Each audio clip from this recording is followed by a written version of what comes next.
റോഡരികിൽ മാലിന്യം തള്ളുന്നത് പതിവാകുന്നു. പരിയാരം ഔഷധി ചന്തപ്പുര റോഡിൽ ഔഷധി ഭാഗത്തെ റോഡരികാണ് മാലിന്യ നിക്ഷേപ കേന്ദ്രമായി മാറിയിരിക്കുന്നത്. പരിയാരം ഔഷധി ചന്തപ്പുര റോഡിൽ ഔഷധി ഭാഗത്തെ റോഡരികാണ് മാലിന്യ നിക്ഷേപ കേന്ദ്രമായി മാറിയിരിക്കുന്നത്. മിക്ക ദിവസങ്ങളിലും ഇവിടെ മാലിന്യം തള്ളാറുണ്ട്. റോഡരിക് കാടുകൾ നിറഞ്ഞ സ്ഥലമായതിനാൽ കാടിനുള്ളിലേക്കാണ് മാലിന്യങ്ങൾ വലിച്ചെറിയുന്നത്. ഭക്ഷണാവശിഷ്ടങ്ങളുടെയും മദ്യക്കുപ്പികളുടെയും പ്ലാസ്റ്റിക് മാലിന്യങ്ങളുടെയും കേന്ദ്രമായി ഈ പ്രദേശം മാറിയിരിക്കുകയാണ്. പ്ലാസ്റ്റിക് ചാക്കുകളിലും സഞ്ചികളിലുമായി നിരവധി മാലിന്യക്കെട്ടുകളാണ് ഇവിടെ തള്ളിയിരിക്കുന്നത്. പഞ്ചായത്തിന്റെ ഭാഗത്തു നിന്ന് മാലിന്യം തള്ളുന്നത് തടയുന്നതിന് ശാശ്വതമായ പരിഹാരം കണ്ടെത്തണമെന്നാണ് ജനങ്ങളുടെ ആവശ്യം.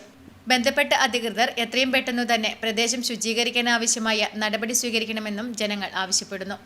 രാത്രികാലങ്ങളിലും മറ്റും വാഹനങ്ങളിലെത്തി മാലിന്യക്കെട്ടുകൾ വലിച്ചെറിയാനാണ് സാധ്യത.